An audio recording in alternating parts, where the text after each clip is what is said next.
Hello बच्चों, आज हम लोग पढ़ने जा रहे हैं jaundice.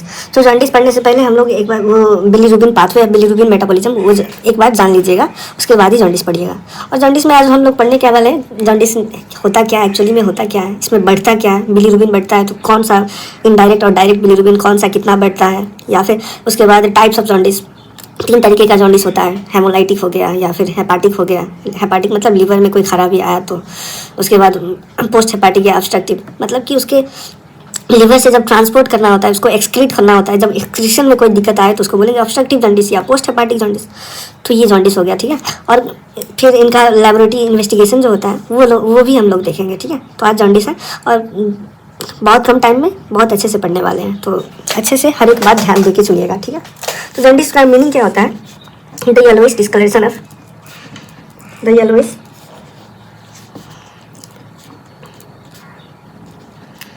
discoloration of skin and mucosal membrane। क्या म्यूकोजल मेम्ब्रेन, किस कारण से म्यूकोजल मेम्ब्रेन होता क्यों है, बिलीरुबिन बढ़ने के कारण से, ठीक है। अभी सिंपली हम लोग देख रहे हैं due to increase bilirubin, due to increased bilirubin, so it is called jaundice, ठीक है।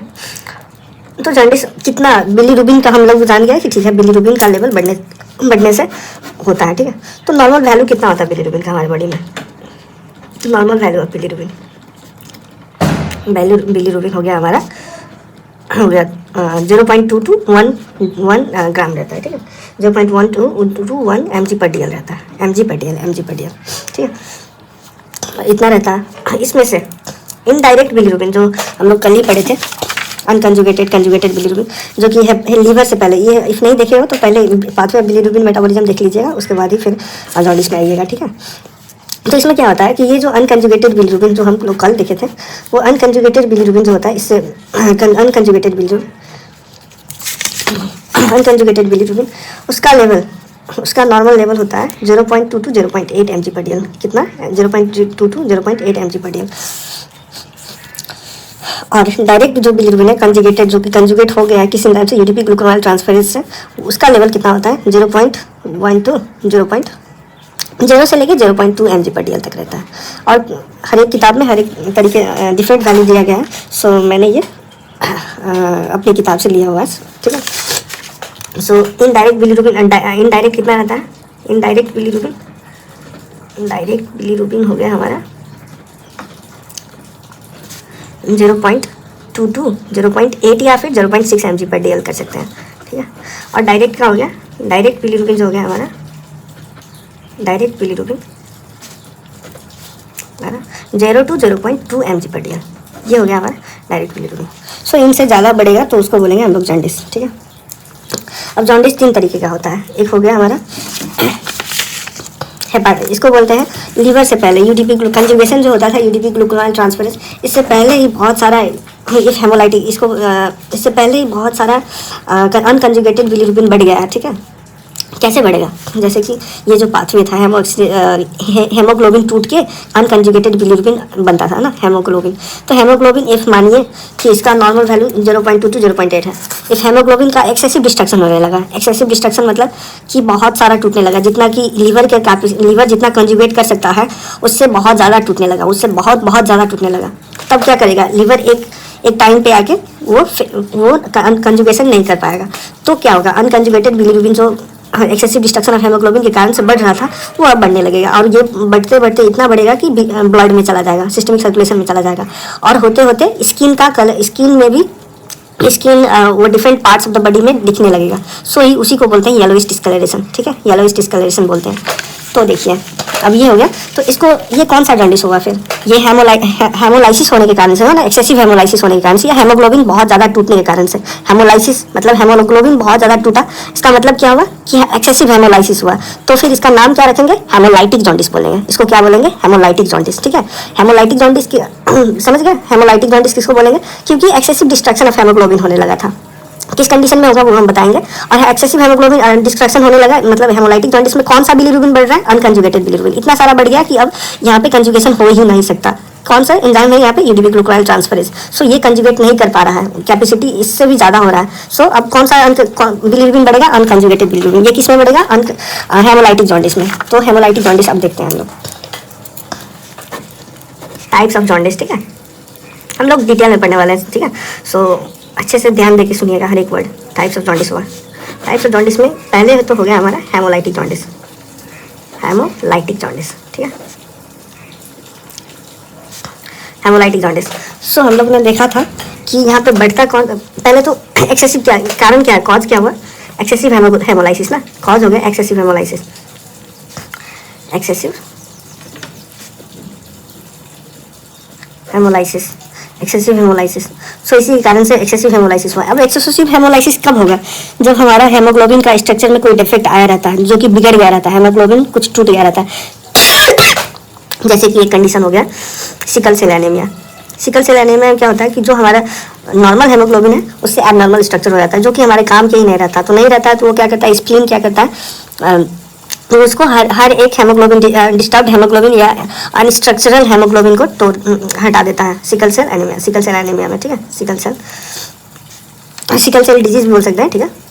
तो इसमें क्या होता है, ये एक्सेसिव डिस्ट्रक्शन होने लगता है। जैसे कि ये हुआ आरएच इनकम्पैटिबिलिटी। इसमें क्या होता है कि जो हम ब्लड ट्रांसफ्यूजन करते हैं, आरएच इनकम्पैटिबिलिटी, हाँ, जो हमारा ब्लड ट्रांसफ्यूजन हुआ होता है, कंपैटिबिलिटी, वही इनकम्पैटिबल ब्लड ट्रांसफ्यूजन है, इनकम्पैटिबल ब्लड ट्रांसफ्यूजन। इसमें क्या होता है, इनकम्पैटिबल ब्लड ट्रांसफ्यूजन, इसमें इफ़ है कोई और ब्लड ग्रुप और चढ़ा, इफ डोनर का ब्लड ग्रुप कुछ और है, तो उसमें क्या होता है कि उसका जो होस्ट का जो एंटीबॉडी जो रहता है ब्लड पे, हेमोग्लोबिन पे, आरबीसी पे, वो क्या करता है, आया हुआ फॉरेन ब्लड जो होता है, जो कि अदर दैन द होस्ट रहता है, उसको डिस्ट्रॉय करने लगता है। सो इसी को बोलेंगे haemolysis.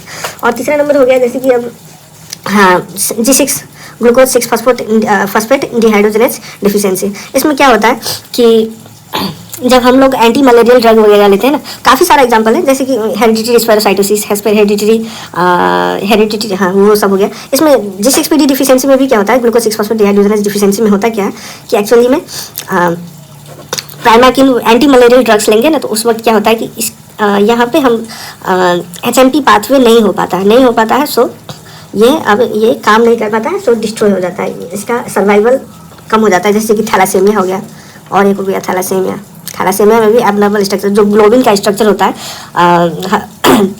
Alpha chain, beta chain, वो वगैरह डिस्टर्ब रहता है, अनस्ट्रक्चरल रहता है। जो नॉर्मल होना चाहिए वो एबनॉर्मल रहता है, तो उसी को बोलेंगे हम लोग हेमोलाइटिक जॉन्डिस। इसमें बढ़ेगा क्या, इंक्रीज इन अनकंजुगेटेड बिलीरुबिन, ठीक है, अनकंजुगेटेड बिलीरुबिन। अनकंजुगेटेड मतलब इनडायरेक्ट बिलीरुबिन बढ़ा, ठीक है, वो तो हो गया ना। इसका हम लोग फिर डिटेल में देखते जाएंगे, अभी ये बस इतना रख देते हैं, ठीक है। अब उसके बाद है हमारा हेमोलाइटिक के बाद हो गया हेपाटिक जॉन्डिस। इसी को बोलते हैं हेमोलाइटिक को ही बोलेंगे हम लोग लीवर से पहले। देखिए क्या हुआ था, लीवर से पहले ही ना ये वाला जॉन्डिस हुआ था हेमोलाइटिक। सो इसको बोलेंगे प्री हेपाटिक। क्या बोलेंगे, प्री हेपाटिक जॉन्डिस बोलेंगे, pre hepatic jaundice, pre hepatic. अब देखिए हेपाटिक में क्या होगा, हेपाटिक मतलब कोई भी ऐसा डिजीज जिसके कारण से normal function of the liver get disturb, कोई भी ऐसा कारण हो, कोई भी ऐसा कॉज हो जिसके कारण से normal function of the liver खराब हो जाए, नॉर्मल स्ट्रक्चर एंड फंक्शन वो डिस्टर्ब हो जाए। जैसे कि कोई भी हेपाटोसेलुलर हेपेटाइटिस रख लेते हैं, ठीक है, हेपेटाइटिस हो गया, या फिर हेपाटोसेलुलर कार्सिनोमा रख लेते हैं, ठीक है, या फिर वो हो गया ना, जैसे कि वायरल हेपेटाइटिस हो गया, पॉइजन्स हो गया, टॉक्सिन्स हो गया, लिवर सिरोसिस हो गया, लिवर सिरोसिस। इसमें होता क्या है कि हमारा ये जो लिवर का सेल वगैरह, लिवर का टिश्यू जो है वो खराब होने लगता है। सो अब जो अनकंजुगेटेड बिलीरुबिन, जो कंजुगेशन होने वाला जहाँ पे था वो तो खराब हो गया, तो अब क्या होगा, यहाँ पे कंजुगेशन नहीं हो पाएगा, तो अब वहाँ पे क्या होगा, बिलीरुबिन, अनकंजुगेटेड बिलीरुबिन बढ़ जाएगा।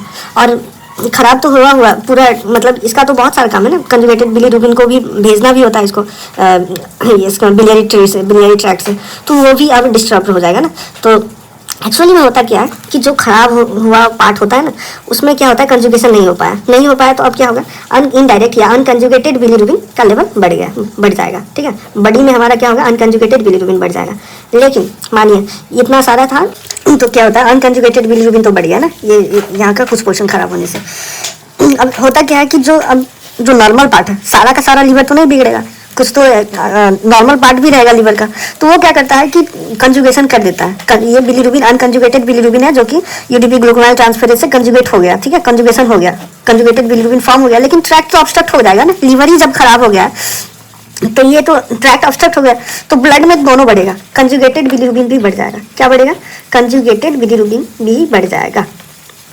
ठीक है, और एक मानिए ये तो हो गया, तो लीवर में क्या होता है, लीवर हेपाटिक जॉन्डिस में क्या होता है कि अनकंजुगेटेड बिलीरुबिन भी बढ़ गया, उसका भी लेवल बढ़ गया, क्योंकि लीवर का जो नॉर्मल फंक्शन है वो डिस्टर्ब हो गया है। सो अपना ये कंजुगेशन नहीं करेगा, कुछ बिलीरुबिन का कंजुगेशन नहीं हुआ तो अनकंजुगेटेड बिलीरुबिन बढ़ गया। ठीक है, साथ साथ क्या होता है कि कंजुगेट किया है, कंजुगेशन तो हुआ, यूडीपी ग्लूकोनाइल ट्रांसफरेज से बाइंड करके तो कंजुगेशन तो हो गया। ठीक है, लेकिन फिर भी वो आ नहीं ना पाया, इसमें बिलियरी ट्रैक्ट में नहीं आ पाया, कारण कि यहाँ पे इंट्रा हेपाटिक बिलियरी ट्रैक्ट होता है, इंट्रा हेपाटिक जो कि लीवर के अंदर होता है, वो सब तो डिस्टर्ब हो गया होता है। तो उसके कारण से क्या होता है कि कंजुगेटेड बिलीरुबिन फिर यहाँ पे बढ़ जाएगा, तो उसके कारण से ब्लड में दोनों unconjugated bilirubin and conjugated bilirubin दोनों का लेवल बढ़ेगा। ठीक है, अब जो लीवर का जो सेल या फिर लीवर टिश्यू जो है जो डैमेज हुआ होता है किसके कारण से, हेपाटाइटिस से या हेपाटोसेलुलर कार्सिनोमा से या पॉइजन से या लिवर सिरोसिस से, तो क्या होता है, ये तो टू टाइप है, यहाँ को साइट, यहाँ लिवर सेल के हेपाटिक सेल्स जिसको हेपाटोसाइट बोलते हैं, हेपाटोसाइट में क्या होता है, इंजाइम होता है दो तरीके का, एक एएलटी होता है साइटोप्लाज्म में, उसके साइटोप्लाज्म में दो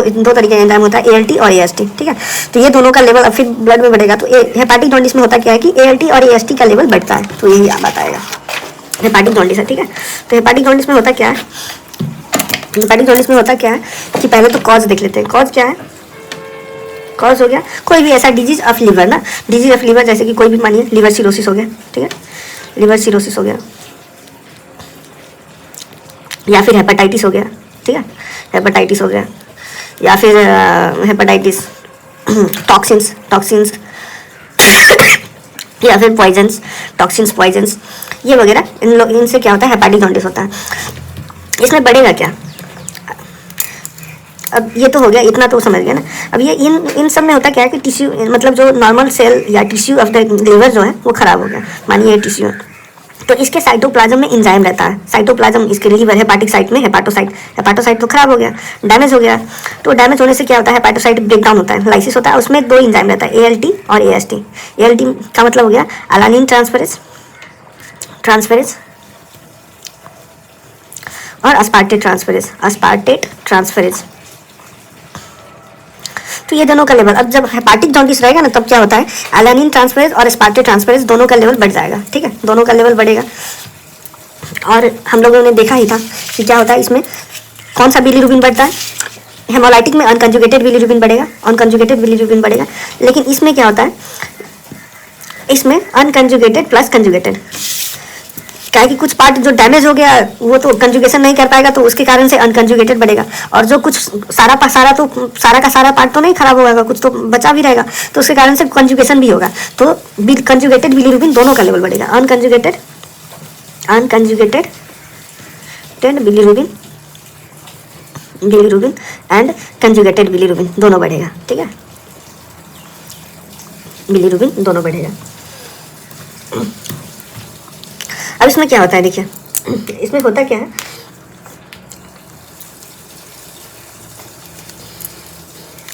ये तो इंजाइम्स तो एएलटी एएसटी बढ़ा, इसके बाद होता क्या है कि अब तीसरा टाइप कौन सा आ गया हमारा, पोस्ट हेपाटिक जॉन्डिस, जिसको ही बोलेंगे हम लोग, उसको बोलेंगे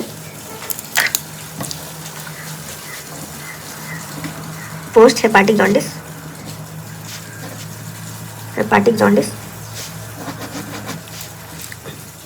या फिर ऑब्स्ट्रक्टिव जॉन्डिस।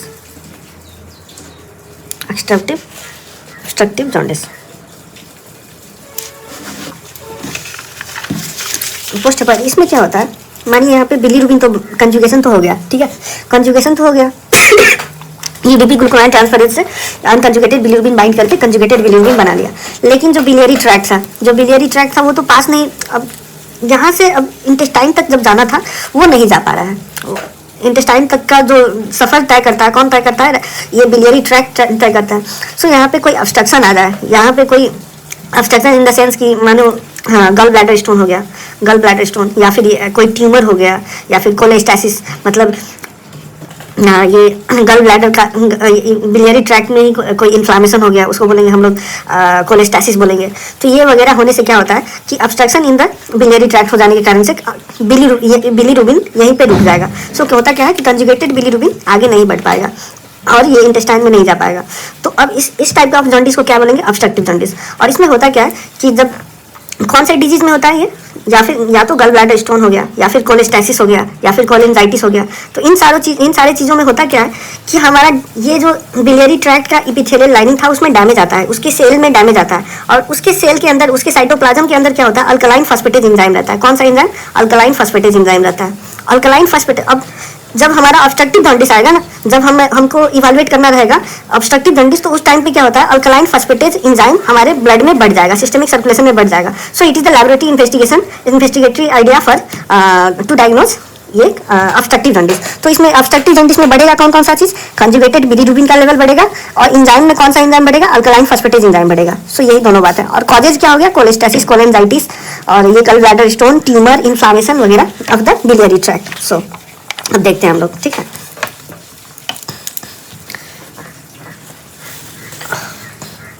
कॉजेज क्या क्या हो गया? कॉजेज हो गया हमारा gall bladder stone, gall bladder stone, cholestasis, cholangitis, या फिर ट्यूमर इन गल ब्लैडर भी रख सकते हैं, गल ब्लैडर, ठीक है। सो इलिवेट क्या होगा?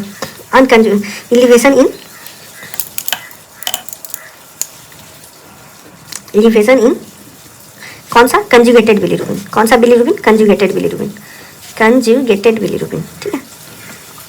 और एंजाइम कौन सा इलिवेट होगा? एंजाइम कौन सा इलिवेट होगा? Alkaline phosphatase. दो एंजाइम होता है, एक गामा ग्लूटामाइल ट्रांसफेरेज होता है, एक अल्कलाइन फॉस्फेटेज होता है। ये दोनों कहाँ पे प्रेजेंट रहता है? बिलियरी ट्रैक्ट में। सो बिलियरी ट्रैक्ट में कोई भी डिस्टर्बेंस हो या कोई भी डिजीज हो, उसके कारण से क्या होता है? कोई भी इंजरी हो, उसके कारण से ये एंजाइम बढ़ता है, अल्कलाइन फॉस्फेटेज। और एक होता है gamma glutamyl transferase, glutamyl transferase, ठीक है। अब हम लोग क्या करने वाले हैं कि ये तीनों जॉन्डिस एक दूसरे से कंपेयर करेंगे। होता क्या है, सॉरी,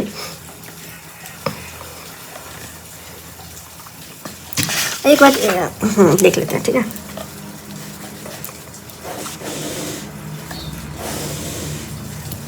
ये होगा हमारा प्री हेपाटिक, ठीक है। प्री हेपाटिक, जिसको बोलेंगे हेमोलाइटिक, इसको बोलेंगे हेपाटिक, इसको हम बोलेंगे वो पोस्ट हेपाटिक, जो क्या होता है? ऑब्स्ट्रक्टिव बोलते हैं, ठीक है, ऑब्स्ट्रक्शन।